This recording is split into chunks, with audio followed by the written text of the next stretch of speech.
to my speed paint video featuring Phos from Land of the Lustrous. Woo! Today's video will be focusing a lot on the coloring process, and in particular the different textures I used, like for their gold arms, their agate legs, their crystal hair, all sorts of stuff. And oh, even the clouds! So let's get into it! So first I have my flats, and I'm starting out with filling in the shadows with a hard brush.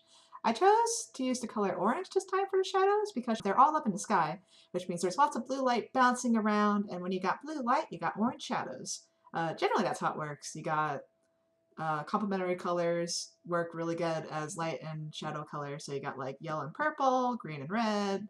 Then after I fill in the shadows, roughly, with the hard brush, I go in with a soft brush, as you can see, the transparent watercolor, and I start kind of smoothing out the edges, finessing everything, making the shadows look a little more natural. I find it's best to start with like a nice hard brush because then it lets the opacity layers be kind of even, since I do have a more graphic approach to my painting style. And then going back in and like feathering out those edges kind of gives it that, like, softens it up so it doesn't look so like cell shaded-ish. I don't know, it's like a nice little in-between. Oh yeah, love doing hands, so much fun. Hard surfaces have hard shadows, soft surfaces have soft ones. Oh yeah, shoes. I don't know. I had a hard time with shoes. Generally, I just do. Because I don't draw them that often, I could really use more practice. But because the lighting isn't super crazy in this shot, I'm not using a super dark orange. Oh, and here I get started on some of the crystal hair process. First, we mask it out so we don't interfere with the other parts of the picture. And the first thing I do is I add in some extra shadows. Because the thing about crystals and, like, I guess transparent objects like glass in general, like, they kind of follow different, lighting rules than things that are opaque.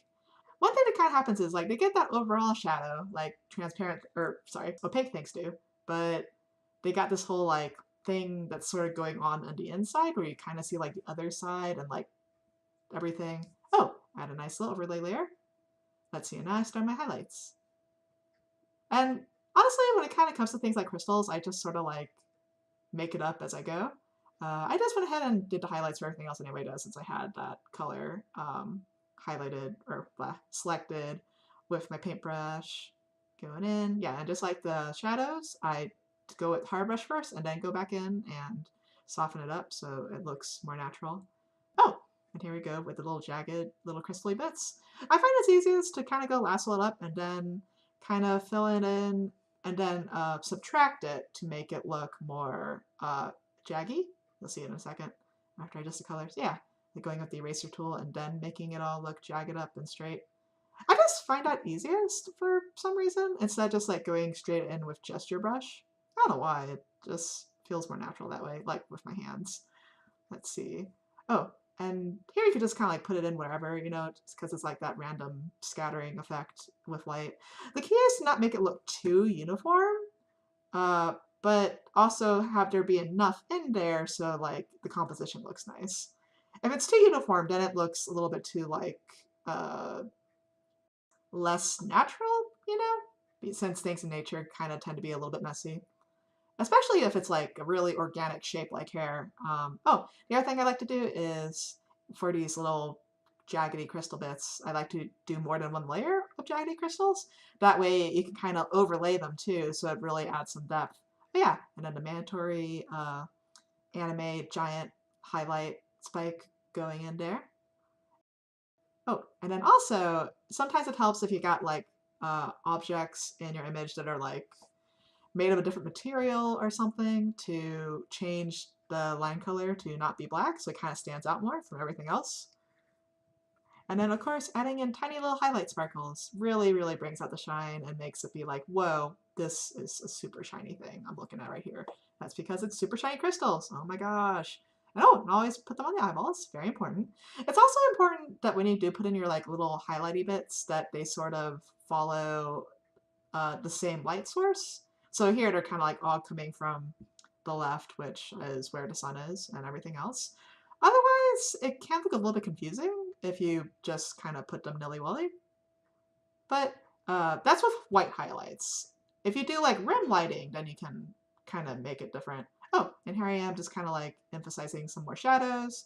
Not too much though, because there's going to be like a bunch. Oh, and here I'm adding in some rim lighting, like I just mentioned, which unlike the highlight is just me subtracting from the shadow because it shouldn't be like as bright as your highlights. Oh, and now here I'm adding some ambient lighting with gradients. I love doing that. It's such a nice trick. Let's see. Oh, I apologize for this, but I actually didn't record the part when I was working on the arms with the gold. It was so upsetting.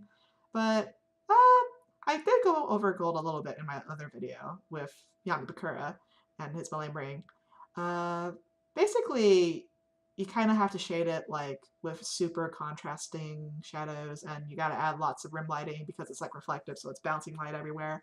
And for this particular part, because it's like liquid gold, I do a little bit more blending than I normally would with, as I did on Phosphorite themselves, you probably noticed. Let's see, it's a little more watery looking.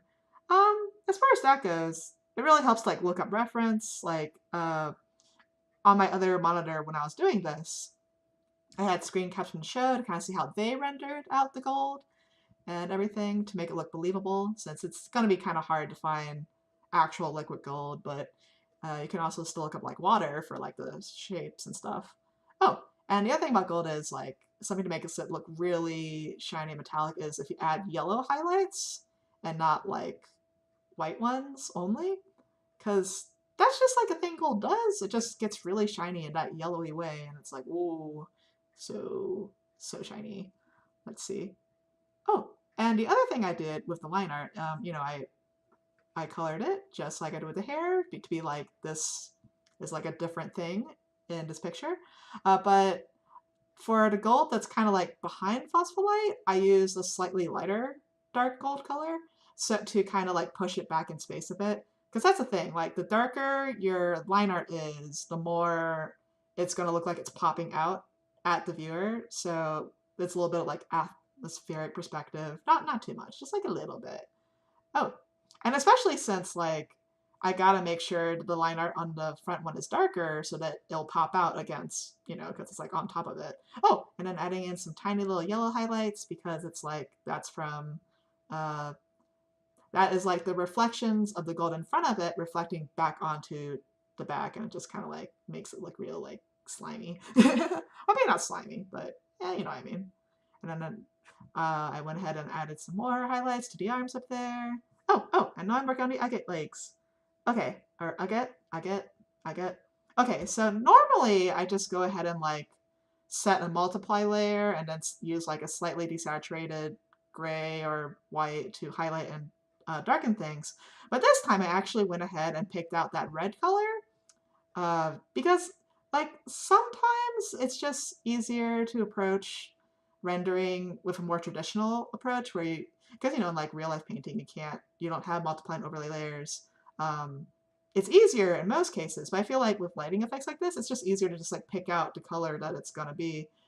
So you know, adding like the little green on top of the red to kind of give it that more iridescent. I'm not sure if I'm using the right word, you know, that thing where it like shines in that rainbowy way.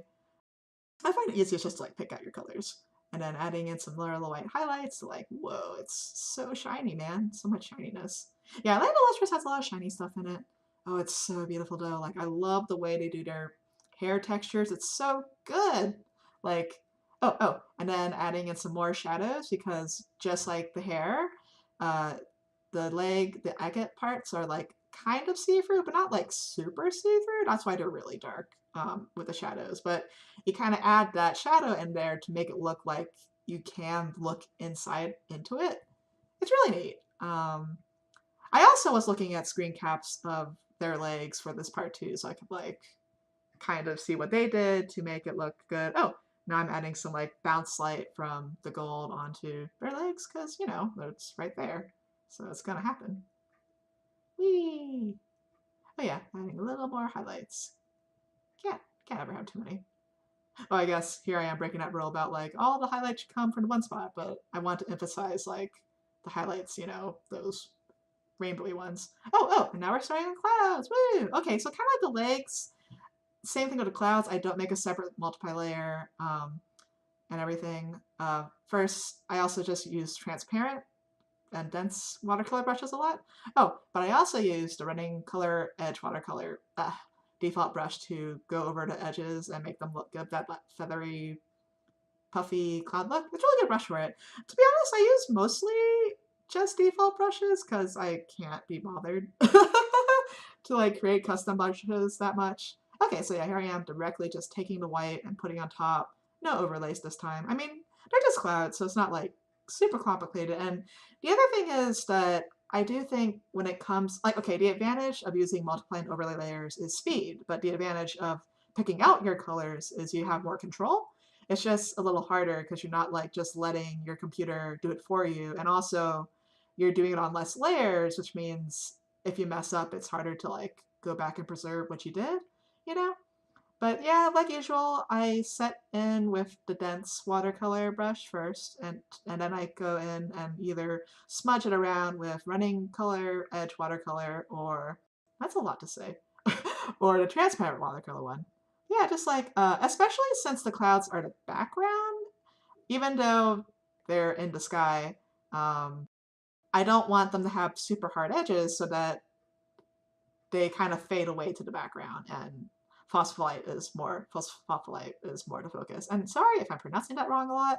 Oh, I also add in some more clouds in the back that are like a lighter, or not lighter, a darker colored, kind of push them in the background. That way the sky looks like there's more depth to it. Because like the sky is like one of the most depth things there are in the world. Oh, okay. And so I switch over to Photoshop for this part where I want to add a motion blur to their sword. And you're probably like, but wait, there's a motion blur thing in or not Clip Studio. Why are you doing it in Photoshop? I just find a UI in Photoshop a bit easier to handle. I don't know, there's just small things like that. Like I could have just done it in but anyway, back in All right, time to add some finishing touches.